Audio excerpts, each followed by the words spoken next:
காரணம் செல்வ பெருந்தகை தன்னுடைய ஒரு முயற்சியை ஈடுபட்டார். எங்க காங்கிரஸுக்கு எத்தனை இடிதாங்க தாங்க முடியும்? வட இந்தியால ராகுல் காந்தி வந்து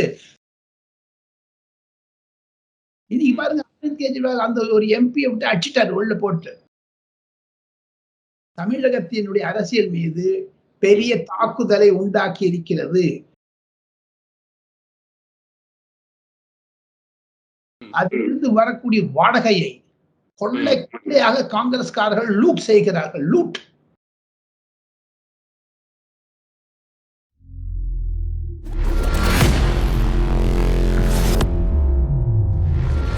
தமிழ் உறவுகளுக்கு வணக்கம். இன்று நம்மோடு இணைப்பில் இருப்பவர் the top political analyst, the one and only, right from Delhi, Mr. Delhi Rajagopalan அவர்கள். சார் வணக்கம், எப்படி இருக்கீங்க? நமஸ்காரம் கணேஷ், நமஸ்காரம். சௌக்கியமா இருக்கீங்க? நல்லா இருக்குங்க. Super sir, super sir. Sir, நிறைய கொஸ்டின்ஸ் இருக்கு, பட் இருந்தாலும் தமிழக காங்கிரஸ்ல என்னதான் சார் நடக்குது இன்னைக்கு? என்ன ஏதோ ஒரு சலசலப்பு இருக்கிற மாதிரி தெரிய வருது. உங்களோட கருத்துக்கள் எப்படி சார் இருக்கு? கணேஷ் நேயர்களுக்கும் தங்களுடைய ரியல் ஒன் நேயர்களுக்கும் என்னுடைய காலை நமஸ்காரங்கள். தமிழக காங்கிரஸ் என்பது மடிந்து உறைந்து செத்து போச்சு. அகில இந்திய காங்கிரஸ் மாதிரி.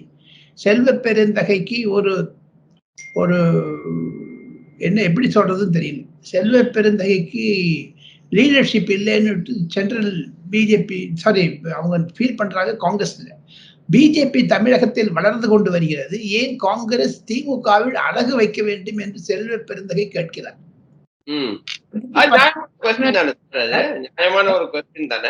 செல்வ பெருந்தகை எடுத்து புதியதாக தலைவரை போட வேண்டும் என்று ஒரு சாரார் கேட்கின்றனர். காரணம் செல்வ பெருந்தகை தன்னுடைய ஒரு முயற்சியை ஈடுபட்டார், ஆனால் தோல்வியை கண்டிருக்கிறார். எது இருப்பினும் ஜூன் 5ஆம் தேதி முதல் 10ஆம் தேதி வரை இந்த நாட்களில் தமிழகத்தில் காங்கிரஸ் என்ற கட்சியே இருக்காது. காங்கிரஸ் கட்சி விடும். காரணம் எல்லாரும் பாதி பேர் ஒன்னும் பிஜேபி போயிடுவாங்க, இல்ல டிஎம்கே போயிடுவாங்க, இல்ல ஏடிஎம்கே போயிடுவாங்க. பாருங்க, பீட்டர் அல்போன்ஸ் எங்க இருக்காங்க? டிஎம்கேல ஒரு கால், காங்கிரஸ்ல ஒரு கால். இப்படின்னா அப்படி, அப்படின்னா இப்படி, இப்படின்னா அப்படி, இப்படின்னா அப்படி, அவ்வளவுதான். அந்த மாதிரிதான் எல்லாருமே. தமிழ் காங்கிரஸ் என்பது விஜயதரணி மூலமாக தெரிந்து கொள்ள வேண்டும் என்றால், முன்னாள் 3 முறை எம்பி எம்எல்ஏ அந்த விஜயதரணி ஒரு என்போர்ஸ்மெண்ட் டைரக்டரேட்டுக்கு எழுதியிருக்கக்கூடிய கடிதத்தை பார்த்தால், அந்த கடிதத்தினுடைய நகலை யாரோ பார்த்து கிட்ட சொன்னாங்க. நான் விஜயதரணி அம்மாட்ட கேட்டேன், ஒன்னு கன்ஃபார்ம் பண்ண மறுத்துட்டாங்க. சரி, ஓகே. தமிழக காங்கிரஸில் ஊழல் இருக்கிறது என்பதுதான் அந்த அம்மா சொல்லுது, விஜயதரணி சொல்லுவது. ஓகே. கொள்கை கூட்டணி அல்ல. இப்ப ராகுல் காந்தி நினைக்கிறாரு, எல்லாரும் எவ்வளவு நாள் நம்ம ராகுல் காந்தியை வச்சுட்டு திமுகவோட அடக வைக்க முடியும்னு சோசியல் மீடியால செல்வ பெருந்தகையினுடைய நண்பர்கள் பதிவு செய்கிறார்கள் திமுகவிற்கு எதிராக. சார், அது நியாயமான ஒரு கொஸ்டின் தானே சார். காங்கிரஸ் வளர வேணாமா அப்படின்னு அவர் நினைக்கிறாரு. அதுல என்ன தவறு இருக்கு? கண்டா வாங்குறீங்க. அண்ணா அறிவாலயத்துல இருந்து காங்கிரஸ்காரங்க ஒவ்வொரு எம்எல்ஏக்கும் ஒவ்வொரு தொகை, அவங்களுக்கு ஒரு டேக் இருக்குது. அந்த டேக் மேல பட்ட சப்ஸ்கிரிப்ஷன். அது சந்தா கூட்டணி, கொள்கை கூட்டணி அல்ல. அதை தவிர இந்த காங்கிரஸ் திடல் என்று மைதானம், காங்கிரஸ் மைதானம் என்று தேனாம்பேட்டையில் இருக்கிறது. அதிலிருந்து வரக்கூடிய வாடகையை கொள்ளையாக காங்கிரஸ்காரர்கள் லூட் செய்கிறார்கள். லூட். அதைத்தான் விஜயதரணி கேள்வி கேட்கிறார். என்னுடைய பேரன் CR கேசவன் என்பவர் அதனுடைய ட்ரஸ்டியாக இருந்தார். அவரே வெளில வந்துட்டாரு, பாஜக சேர்ந்துட்டாரு. இப்படி வச்சு பாத்தீங்கன்னா தமிழக காங்கிரஸில் 5 குரூப் இருக்குங்க. தங்கபால குரூப், சிதம்பரம் குரூப், அதுக்கு அப்புறமா செல்வ பெருந்தகை குரூப், KS அழகிரி குரூப், அப்ப குரூப்புக்கு குரூப் இப்படி போகுது. இது நடுவுல திருநெல்வேலியினுடைய மாவட்ட தலைவர், நாம் இருவரும் அதை பற்றி சென்ற வீடியோவில் விவாதித்தோம். ஜெயக்குமார் என்பவர் ஜெயக்குமார் தன்சிங் கொலை செய்யப்பட்டதில் KV தங்கபாலுவை தமிழக போலீசார் விசாரித்து விட்டார்கள். சபாநாயகர் அப்பாவை விசாரிக்கப் போகிறார்கள். செல்வ பெருந்தகை விசாரிக்கப் போகிறார்கள். ஆக மொத்தம் அது கொலையா, கொள்ளையா அல்லது தற்கொலையா, இது இயற்கை மரணமா தெரியல. தமிழ்நாடு போலீஸ் ஸ்காட்லாந்து போலீஸோட பெஸ்ட்ன்னு சொல்லிட்டு இருந்தாங்க. அது ஒண்ணுமே பண்ண முடியல அந்த போலீஸால. சோ இதெல்லாம் வச்சு பார்த்துதான் செல்வ பெருந்தகைக்கு மனசுல ஒரு குழப்பம் வந்து, ம். அதுக்கு மூல காரணம் அண்ணாமலையினுடைய எண் மண் எண் மக்கள் நடைபயணம். அது சக்சஸ் ஆயிடுச்சு. ஓகே. ம். அது மாதிரி பண்ணணும்னு யோசிச்சாங்க. அததான் சோனியா காந்தி அம்மையார் சத்தியமூர்த்தி பவன்ல போய் சொன்னாங்க. ம். சென்ற வருடம். அதாவது இந்த இந்தி கூட்டணி ஒரு கான்ஃபரன்ஸ் நடக்கும்போது, நீங்க ஏன் எல்லாரும் சொன்னா தமிழ்நாட்டில் இருக்கக்கூடிய ஒரு பிரச்சனைகளை முன்கோற்ற வேண்டும் என்று. ஆக மொத்தம் ம். கணேஷ் ஒண்ணே ஒண்ணு பார்த்தீங்கன்னா, ம். காங்கிரஸ்ல இருக்கக்கூடிய உட்கட்சி தண்டை தவிர, ம். திமுக, காங்கிரஸ் உறவு. ம். அதையும் தவிர திருமாவளவன் போன்றவர்கள் ராகுல் காந்தி காதை கடிப்பது ஒரு தலகாணி மந்திரம்னு சொல்லுவாங்க. அது என்னது? Pillow talk. ஓகே. எல்லாம் பண்ணிட்டு இருக்காரு. அவங்க வந்து ம். கமலஹாசன் நம்ம காங்கிரஸ் ஏடிஎம்கே போகணும்னு ஒரு ப்ரொபோசல் வச்சாரு. அதுக்காக தான் எடப்பாடி பழனிசாமியே விசிகே கிட்ட பேசினார் வேற. ஓகே. ம். அதெல்லாம் தேர்தலுக்கு முன்பாக நடந்தது. எப்ப பாஜக கிட்ட வித்ட்ரா பண்ணாங்களோ காங்கிரஸ் வரும்னு எதிர்பார்த்தாரு, நடக்கல. ஆனா போஸ்ட் போல்ல வரப்போகுது. ஓ! ஓகே. ம். இது 2026 எய்ம் பண்றாங்க கணேஷ். எந்த கட்சியாக இருந்தாலும் சரி, அது பாஜகவா இருந்தாலும் சரி, காங்கிரஸாக இருந்தாலும் சரி, ஈவன் அன்புமணி ராமதாஸ் நேற்று முன்தினம் பிரதம மந்திரி நரேந்திர மோடி தன்னுடைய வேட்புமனுவை தாக்கல் செய்தபோது 5 நிமிடம் ஜி.கே. வாசனிடமும் அன்புமணி ராமதாசிடமும் பேசிக் கொண்டிருந்தார்கள். அதில் 2026 ஒரு புரட்சியை தமிழகம் காண்பிக்க வேண்டும் என்று நரேந்திர மோடி வேண்டுகோள் விடுத்திருக்கிறார். 2 கழகங்களையே தூக்கி அடிக்க வேண்டும் என்று. ஆக மொத்தம் அகில இந்திய கட்சிகள் பாஜகவா இருந்தாலும் சரி, காங்கிரஸ் கட்சியாக இருந்தாலும் சரி, கழகங்களை விட்டு நகர்கிறது. ஓகே. ஓகே. ம். அதனால என்ன நிலைமை? அதனுடைய கான்செப்ட் தான் கணேஷ். ம். தமிழக காங்கிரஸினுடைய அடி வாங்குது. தர்ம அடி வாங்குதா? தொம்பு தொம்முன்னு போட்டு அடிக்கிறாங்க. இப்ப இந்த வடிவேலு எப்ப பார்த்தாலும் சினிமால அடி வாங்குவாரு பாருங்க எல்லாத்தையும். ஆமா. அதே மாரி செல்வ பெருந்தொகை அடி வாங்குறாரு. ஐயோ! நேற்று முன்தினமிலிருந்து தமிழக காங்கிரஸில் ஒரு சலசலப்பு வந்துவிட்டது. அதற்கு மூல காரணமாக திருநெல்வேலியினுடைய தலைவர், மாவட்ட தலைவர் ஜெயக்குமார் மரணத்திற்கு பிறகு காங்கிரஸில் இன்னும் அச்சல் புச்சல் அதிகமாகிவிட்டது. மத்திய காங்கிரஸார்கள் ராகுல் காந்தி உள்பட, சோனியா காந்தி உள்பட, மல்லிகார்ஜுன் கர்கே உள்பட கவலையுடன் இருக்கிறார்கள். எங்க காங்கிரஸுக்கு எத்தனை இடிதாங்க தாங்க முடியும்? வட இந்தியால ராகுல் காந்தி வந்து ராய்பரேலி அமேத்தியில போய் விட்டுட்டு ராய்பரேலில போயிட்டாரு. அந்த குழப்பம்லாம் இருக்க சமயத்துல இந்த ஒரு முயற்சிகள் காங்கிரஸ் தனிமையாக செல்ல வேண்டும் என்ற முயற்சி ஐயா கருணாநிதியினுடைய நம்ம மு.க. ஸ்டாலினுக்கு தெரிந்த பிறகு அவர் வந்து ராகுல் காந்தி ஆதரித்து வயநாட்டிற்கு செல்லவில்லை. ஏன் சார் அது போகல? அது வந்து ஒரு மிகப்பெரிய ஒரு கொஸ்டின் தானே. ஏன்னா வந்து அட்லீஸ்ட் அவர் வயநாடு போகல. இப்ப ஏங்க ராய்பரேலிக்கு போகல? அதை தவிர நரேந்திர மோடி எதிர்த்து எல்லாரும் பிரச்சாரம் பண்ண போறாங்க. இது பாருங்க ஒரு பெரிய ஒரு கூட்டணி, இந்தி கூட்டணி என்பது எப்படி சலசலப்புக்குடி ஒரு கலகலப்புக்குடி இருக்கு பாருங்க. ஒண்ணு மம்தா பானர்ஜி இன்னைக்கு சொல்லிட்டாங்க, we will give outside support. ஆமா. இன்னைக்கு மம்தா பானர்ஜி அது வேற சொல்லிருக்காங்களே சார். சிஏஏ ஆதரிப்போம்னு சொல்லிட்டாங்க. இப்ப அப்ப மு.க. ஸ்டாலின் என்ன பண்ணுவாரு? மம்தா பானர்ஜி நீங்க என்ஆர்சியை கொண்டு வரவில்லை என்றால் நான் மத்திய அரசாங்கத்துடன் இன்னைக்கு 300 சர்டிபிகேட் கொடுத்துட்டாங்க பங்களாதேஷில் இருந்து வந்தவர்களுக்கு. அது ஒரு மாபெரும் சாதனை. பாஜக செய்த மாபெரும் சாதனை.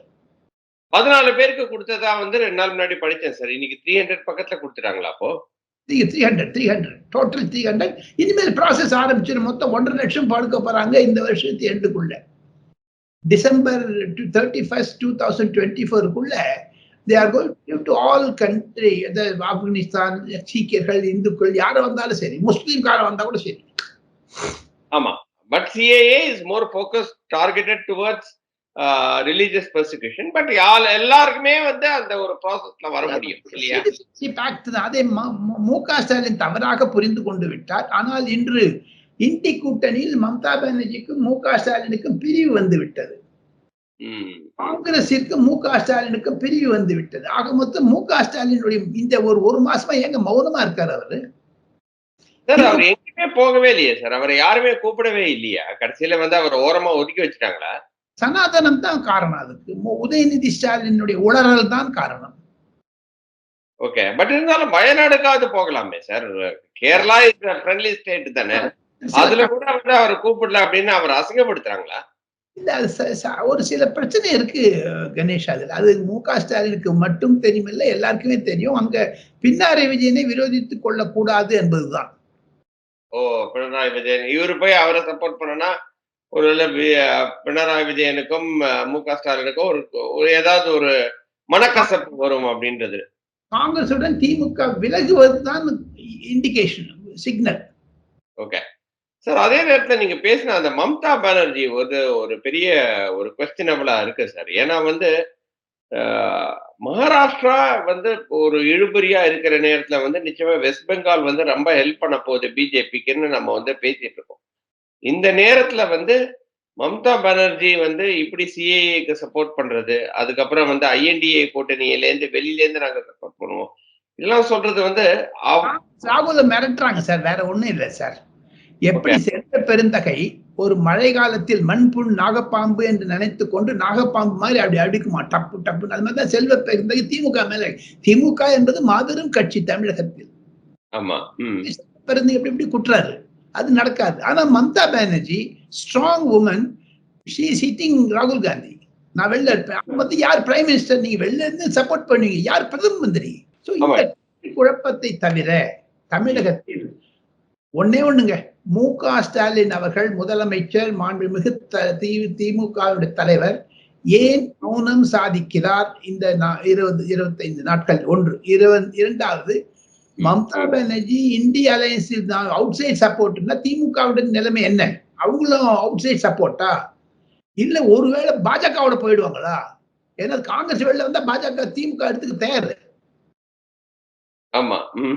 சோ அத மாரி நடக்கிறதுக்கு வாய்ப்புகள் இருக்கு அப்படின்ற மாரி தான் பார்க்குறீங்க இல்லையா? வந்து தன்னுடைய ஒரு பிரச்சனைகளை எல்லாம் மீண்டு வந்து விடுவார். காங்கிரஸ் தான் ஹிண்ட்ரன்ஸ். ஓகே. ரெயில்கள் எல்லாம் கொஞ்சம் ஏன்னா மாப்பிள்ளை, மருமகன், பி.டி. பழனிவேல் தியாகராஜ் சொன்னார் 30,000 கோடி, இந்த செல்வகன், செந்தில் பாலாஜி, கே.என். நேரு எல்லாம் பிரச்சனை தீர்த்து போடும். காங்கிரஸ்ல வெளில வந்து. அதுதான் ஏங்க 2024 பாடம் தமிழகத்தினுடைய அரசியல் மீது பெரிய தாக்குதலை உண்டாக்கி இருக்கிறது. தமிழக அரசியல் என்பது திராவிட முன்னேற்ற கழகம், அண்ணா திராவிட முன்னேற்ற கழகம் இல்லாத ஒரு தமிழ்நாடாக 2026 அமைக்குமேயானால் அதற்கு மாபெரும் சாதனை நரேந்திர மோடியில்தான். ஏங்க ஒவ்வொரு சிக்கு சிக்கு சிக்கு சிக்குன்னு பிரிச்சுட்டானுங்க சார். சார் இப்ப அதிமுக வரலாம் நம்ம. சார் அதிமுகலயே எனக்கு ஒரு கொஸ்டின் இருக்கு சார். அதிமுக இப்ப என்ன சார் வந்து இபிஎஸ் வந்து இந்த எலெக்ஷனுக்கு அப்புறம் இருப்பாரா? ஏன்னா வந்து நிறைய பேர் வந்து இபிஎஸோட தலைமையை ஏற்க மாட்டார்கள் அப்படின்ற மாதிரி பேச ஆரம்பிச்சுட்டாங்களே சார். இது எப்படி பாக்குறீங்க நீங்க? இப்போ பாருங்க பிஜேபி கூட கேர்ஃபுல்லா ப்ளே பண்றாங்க பாலிடிக்ஸ். ஆமா. காங்கிரஸ் வந்து ஆல் இந்தியா லெவல்ல ஒரு ப்ளே பண்றாங்க. இபிஎஸ் வந்து ஒருவேளை 5 எம்பிக்கள் வந்து விட்டால் அவர் பழைச்சார். ஓகே. டிடிவி தினகரனும் எம்பி ஆகிவிட்டால் எடப்பாடி பழனிசாமி தலைமைக்கு ஒரு கேள்விக்குறி வரும். அந்த பின்னணியில் தானோ என்னமோ நரேந்திர மோடி வேட்புமனு தாக்கல் செய்யும் போது என்டிஏ கூட்டணி தலைவர்கள் அனைவரும் வாரணாசிக்கு சென்றிருந்தார்கள் 14ஆம் தேதி. ஆனால் ஓபிஎஸ்ஓ டிடிவி தினகரனும் அழைக்கப்படவில்லை. ஏன்? பாஜக இபிஎஸ்சி நோக்கி போகிறதா? அதான் தெரியல சார். நீங்க எப்படி பாக்குறீங்க அத? எல்லாம் 10 தேதிக்கு தான் ரிசல்ட். ஒண்ணு மட்டும் நிச்சயங்க. எடப்பாடி பழனிசாமிக்கும் மு.க. ஸ்டாலினுக்கும் சோதனை காலம் ஒரு அதிர்ச்சி வைத்தியம் இருக்க காத்து கொண்டு இருக்கிறது. சார் அந்த அதிர்ச்சி வைத்தியம் என்னவா தான் சார் இருக்கும்? ஏன்னா வந்து ரொம்ப ஒரு இன்ட்ரெஸ்டிங்கா போயிட்டு இருக்கு. ஏன்னா வந்து இபிஎஸ்ஏ இருக்க மாட்டாரு அப்படின்ற மாதிரி இல்ல சார் பேசப்படுது. வேலுமணி வந்துருவாரு. SP Velumani might probably come into ADMK and be the leader அப்படின்ற மாதிரி எல்லாம் வந்து பேசுறாங்க. செங்கோட்டையன் ரொம்ப கோபமா இருக்கிறாரு அப்படின்ற மாதிரி எல்லாம் பேசுறாங்க. செங்கோட்டையன் கூட வரதுக்கு நிறைய சான்சஸ் இருக்குன்ற மாதிரி பேசுறாங்க. நீங்க எப்படி சார் பாக்குறீங்க அதெல்லாம்? செங்கோட்டையன் இல்லத்தில் திருமணம் நடக்கிறது. அதற்கு எடப்பாடி பழனிசாமி செல்வாரா மாட்டாரா? அதெல்லாம் ஒவ்வொரு பிரச்சனைகள் வளரும். செங்கோட்டையன் என்பவர் அம்மையார் ஜெயலலிதாவிடம் இருந்து பழகியவர், எம்ஜிஆரை நன்றாக தெரிந்தவர். அதெல்லாம் தமிழக அரசியல் விட்டுருங்க சார். ஜாயின் பண்ண சொல்றாங்க. 4 நிமிஷம் கூட இல்லை. அந்த சிஏ மம்தா பானர்ஜி ஏன் இந்திய அலையன்ஸ்ல இப்போ ஒன்றே ஒன்று மட்டும் நான் கணேஷ் நேயர்களுக்கு சொல்லிக்கொள்ள விரும்புகிறேன். ஒரு இறுதி வடிவத்தில் நம்மளுடைய விவாதம் வந்து விட்டது. நாம் பேசுவதிலிருந்து இன்றைய வீடியோ என்பது தமிழக அரசியலை 2026க்கு எப்படி இருக்கும் என்ற அரசியலை நாம் இருவரும் நன்றாக அலசினோம். ஒன்று நிச்சயம், அரவிந்த் கெஜ்ரிவாலுடைய கட்சி சிதறி விடுகிறது. அரவிந்த் கெஜ்ரிவால் வெளியே வந்திருக்காரு, ரொம்ப ஸ்ட்ராங்கா இருக்கிறாரு அப்படின்ற மாதிரிலாம் நியூஸ் வருது சார். இப்போ இன்னைக்கு சொல்லிட்டாரு ஸ்பெஷல் ட்ரீட்மெண்ட் ஏன்னு அமித்ஷா கேட்டுட்டாரு சுப்ரீம் கோர்ட்டை. ஆமா, ஆமா, பட் இருந்தாலும் கொடுத்துட்டாங்களே, இப்ப ஒண்ணும் பண்ண முடியாது.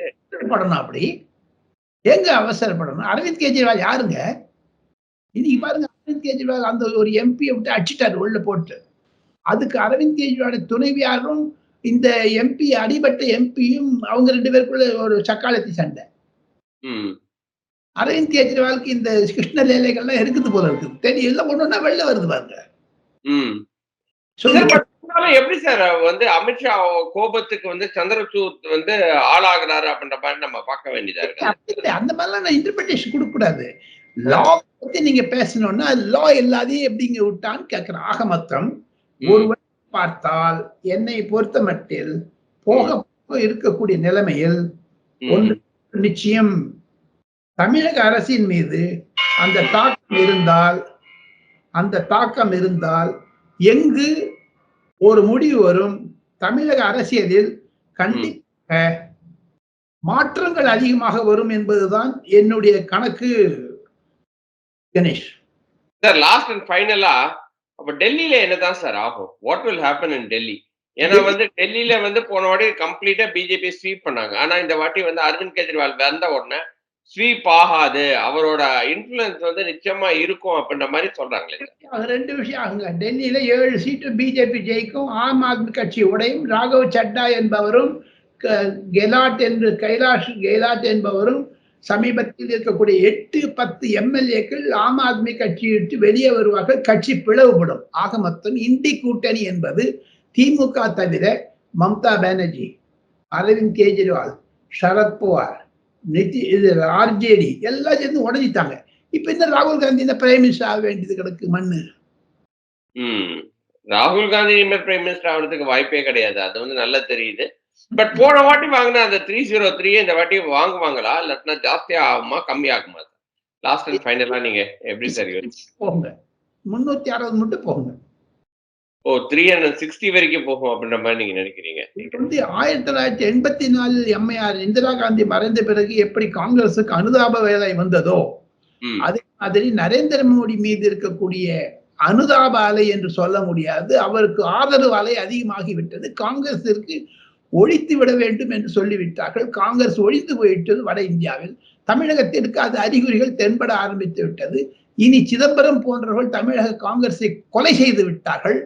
அவர்களுக்கு செல்வ பெருந்தகை போல ஒரு கட்சி தலைவர்கள்லாம் வைத்ததில் KS அழகிரி இன்று மிகவும் குஷியாக இருக்கிறார். அவருடைய ஆதரவாளர்கள் நான் பேசினேன்.